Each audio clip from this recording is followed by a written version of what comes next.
Welcome to Section 31, episode number 310. I'm Dan Hammond. And I am Rogue Schindler. Congratulations. We have made it to 10 times 31. That's right. 310, Section 310, 310 times 10.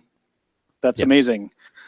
So what I have done is I prepared a little celebration. We've had some other celebrations in the past. We've had guests on. We've had questions come in. I thought this one would be a little more introspective since it is a number after our own hearts. So what I've done here is I put together 310 things that we have learned from doing Section 31. How did you manage to do that? Because I don't think I've learned that many things. That's right. Well, that's one per episode at least. And so when we learn multiple things. All right, fair enough. So we'll count them down from here. Right. All right. You coming through okay? Yeah, go ahead. I'm just... All right. Oh, okay. Sorry. I cut out for a second. I think there might have been a temporal anomaly that disrupted our transmission. But we'll continue with the countdown. That was number 11. So here's number 10. We're going to continue with our 310 things that we have learned. Number 10, there shall be no peace as long as Kirk lives. Yeah, well, that's pretty important. That is. It's particularly in 2E, but pretty much in general. Number 9, how we deal with death is at least as important as how we deal with life, which I think is kind of the crux of how this whole continuing committee thing happened, right? Yeah, certainly. It really, ashes, right? Yeah, between 1E players continuing to play after 2E came out, the continuing committee continuing after the game died, bringing back 1E in virtual form, tenacity in this group. I felt like that was appropriate, so that had to make the list. Number 8. This one's a little more personal here. I like, you're a great one for logic. I'm a great one for rushing in where angels fear to tread. Reality is probably somewhere in between. Very good. Yeah, I think that sums up our responses to this. Number 7. This was pretty simple, but it rings true playing this game. For everything, there is a first time, Mr. Savick. Been a lot of firsts over the course of this show, over the course of this game. Always finding, I know from the earliest days of playing, we fell into that kind of stale meta with like Star Wars and some other games. But with Star Trek, it's always fresh, particularly when you have people like Thomas Weinberg around. You really never know what card that's never left a binder before is going to hit the table. Yeah, it's like he goes through the list. I mean, this reminds me of what you said on number 217, but he must go through, and just pick cards that have never been used, right? Yeah, I think he's got a checklist. Yeah. That he must be using through the deck builder, but that felt appropriate. Number 6, there comes a time in every man's life he must start thinking and start doing. Wisdom from the Cisco's. And I feel like that is every deck I've ever built, particularly for 1E. I could do this, I could do that, I could play this. What if I put these 3 things together, and then I only have to cut out about 80 cards? And then it'll be down to 180 cards. Exactly. Or for some people playing 2E, this is just, actually playing the game. Stop thinking. Start doing. Yeah, no doubt. All right. Number 5, the bureaucratic mentality is the only constant in the universe. Not always a negative thing, but I feel like a lot of times when we're waiting for something to get fixed, and all I do is come on and bitch about how this card was in the tournament again when it should have been banned or should have been eroded. Wait for things to get fixed. Wait for, one more proofreading cycle, wait for one more playtesting report. Yep, there's a lot of that. Yep, always. Number 4, this one's a little obscure, but having played a couple of actual published games more recently, it feels pertinent. Having is not so pleasing a thing as wanting. It may not be logical, but it is often true. And as much as I love getting all the cards and playing with all the cards and having the cards right away, or with our virtual sort of living card game-esque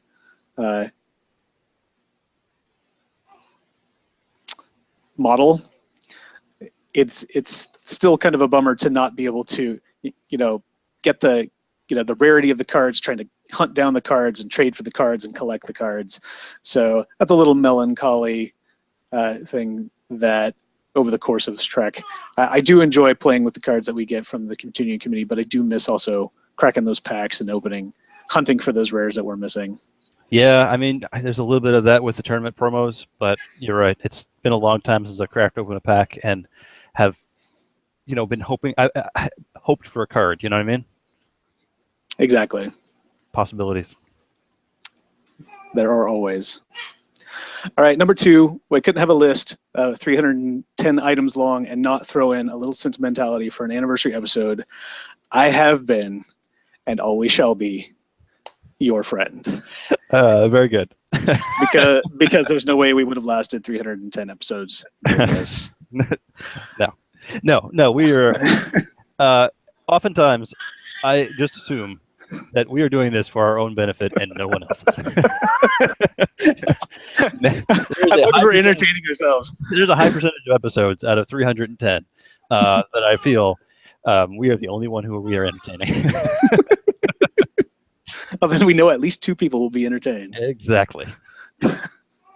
All right, the last one, number 1. This is the 310 things that we've learned. I don't know if we learned this so much as reaffirmed our knowledge of this, but it certainly applies to the game, this particular game. It applies to Star Trek and fans in general. I think fans of anything fandom related in general.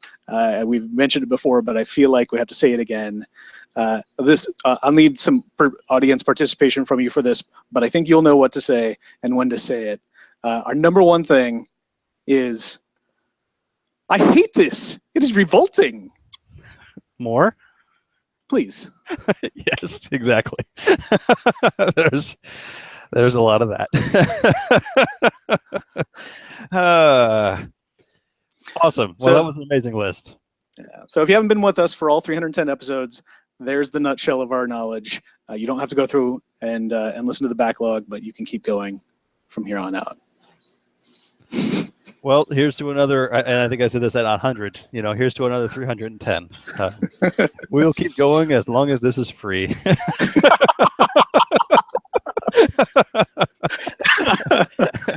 All right. Very good. So with that done, we've got 2 other things to talk about. We've got an audio episode that we listened to, the Logistics Stampede, and we've got just some high-level results from the Continentals that were last weekend.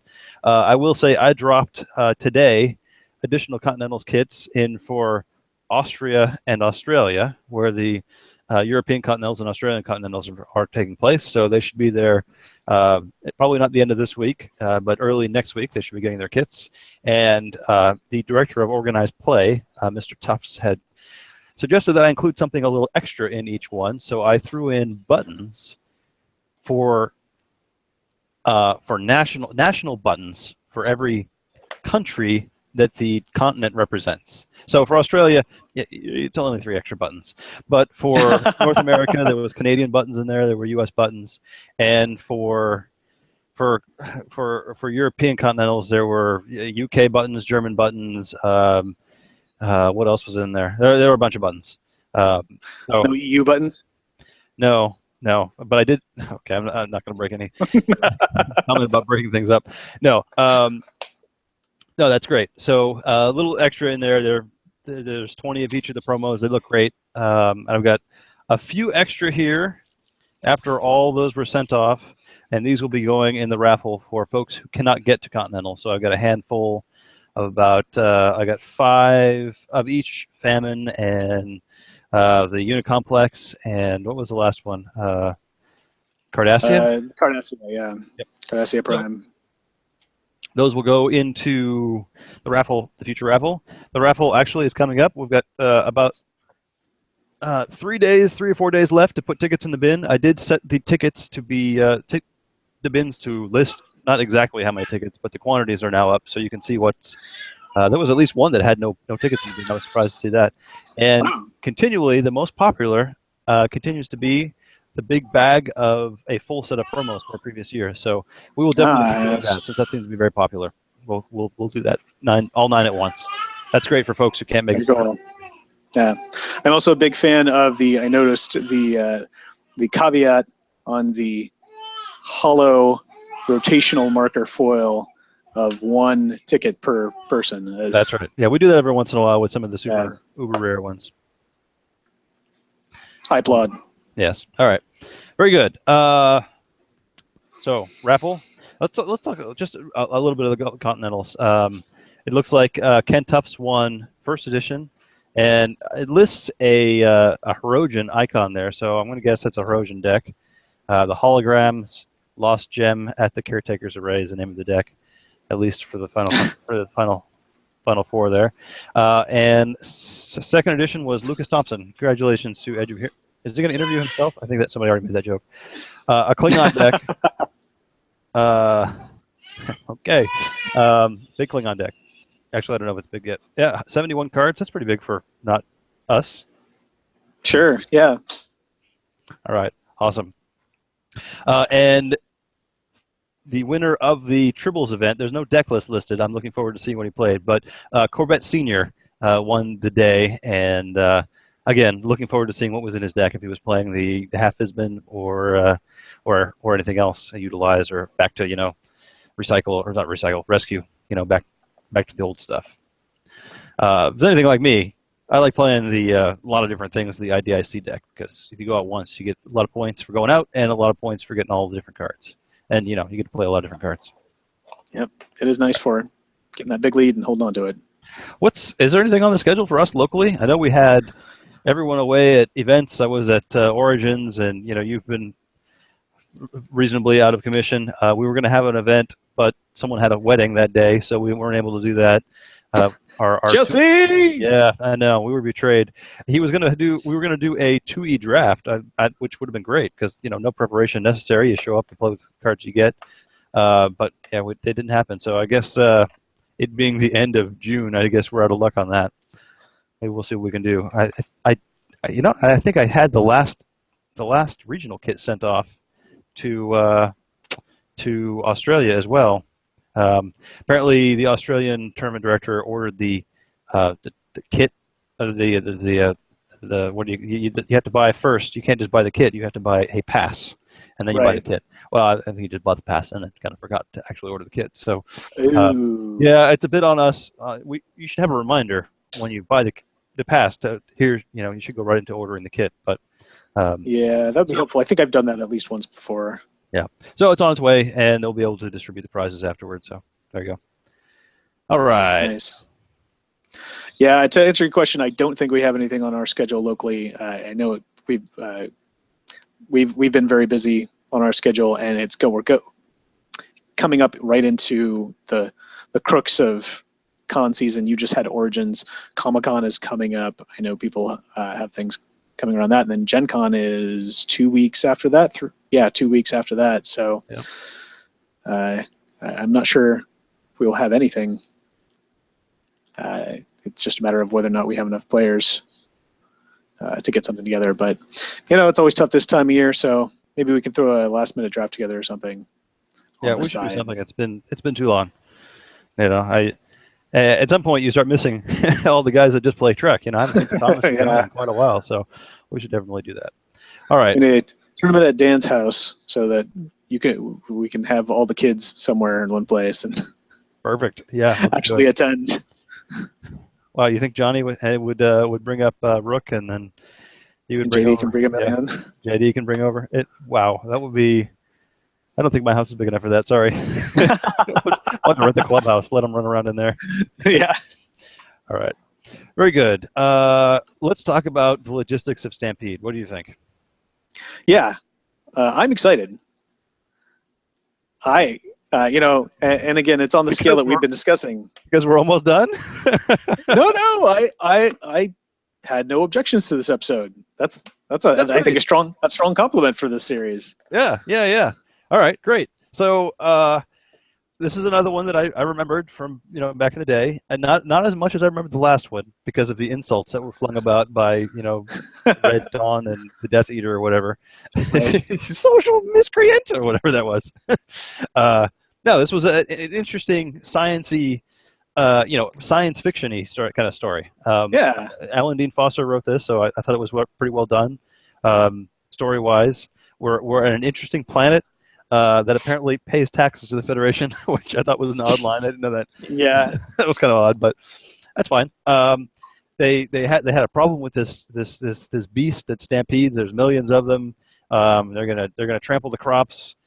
Usually they have this destructive cycle, but they're maintainable. But there's just too many this time, and so Spock and McCoy come up with this great plan, and well, I guess it was mostly Spock, and McCoy helped. I helped to, instead of having a big stampede that stampedes over all the lands, they stampeded long enough, and then they turned the herd on itself all the way till it got to the end, and then they just followed each other because they follow the scent of whatever what do they call it? A cross between a bison buffalo and a pig. Yeah, something like that. Anyway, great story, interesting. This is the one I remember when I told you about the great Foley sound effects, okay. right? Because there was a lot of sound. There's a very obvious corridor that they're walking, and you hear them just clump, clump, and then clop, clop, clop, clop. and then door handle. I'm like, oh, ancient door handles.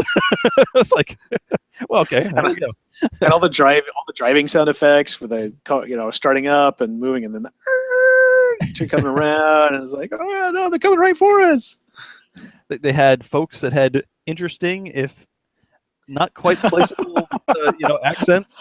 Okay, that was probably the closest thing I had to a beef with this episode, were the aliens who are clearly half Italian, half Swedish, or Scandinavian. Yeah.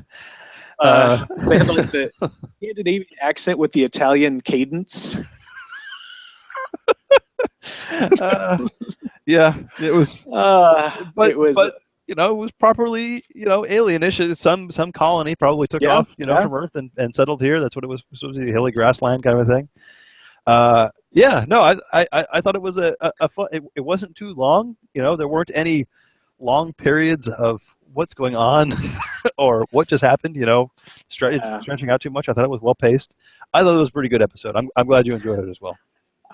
What you just said hit the nail on the head. That was my biggest compliment for this. I think this was the first episode that was exactly perfectly paced for the space that it had available, the length of the story it had.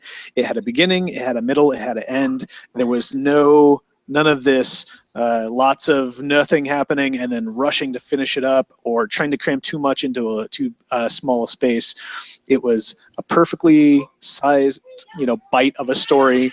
Here's a problem. Here's why we can't do it this way. Here's a solution. I hope it works. I have a little bit of trouble at the end, but it comes together.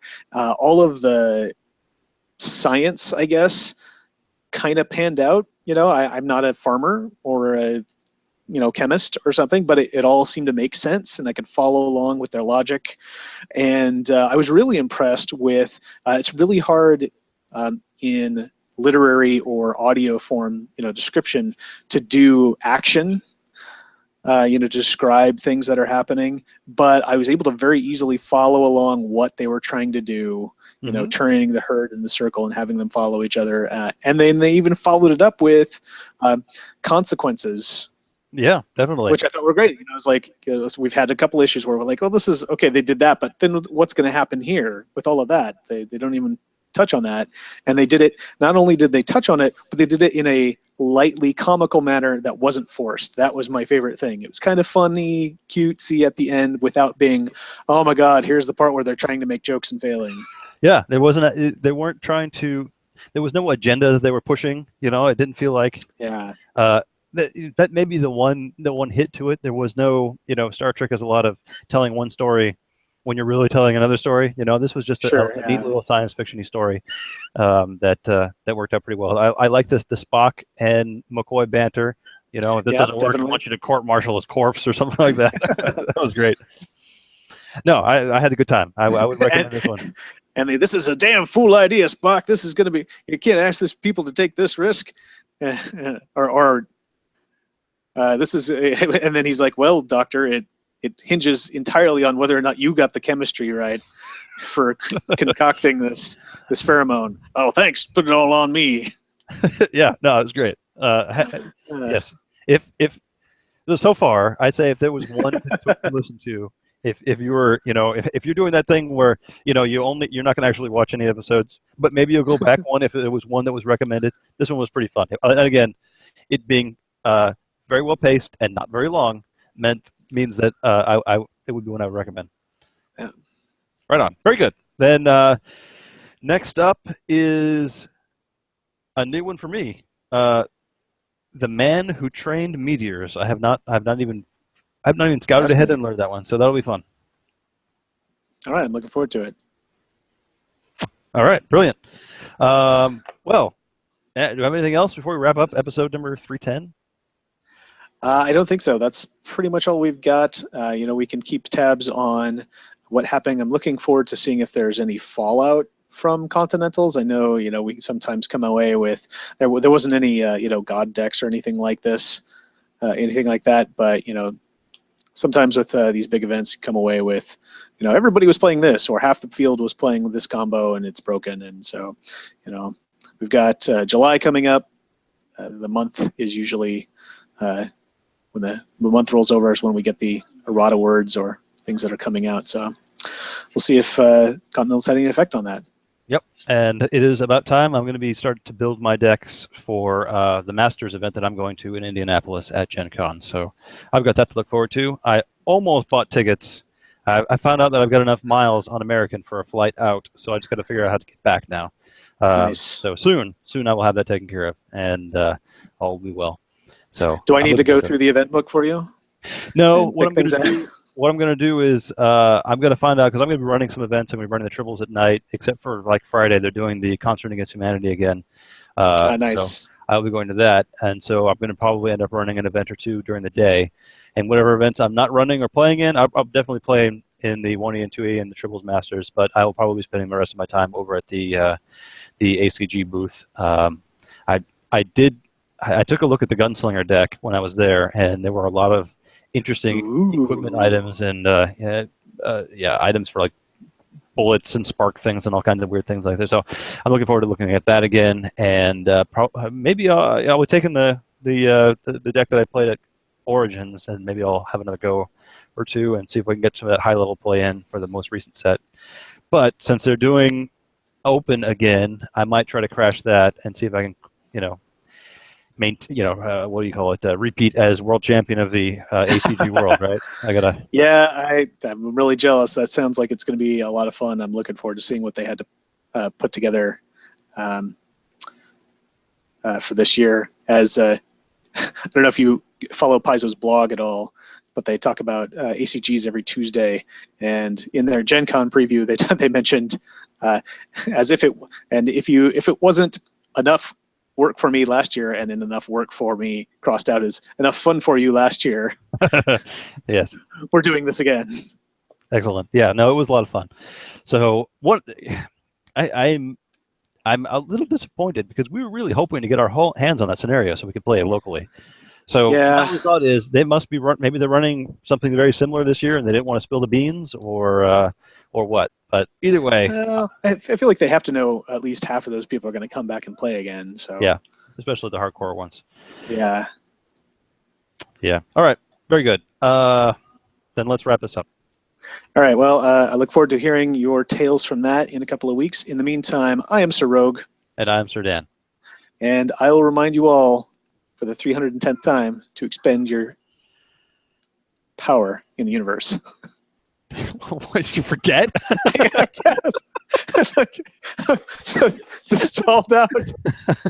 It's like I only had 309 in me. That was like it. Time and down. And time. And I will draw it. It's got to be close to 400 cards, but I'll draw for the 310th time as well to end.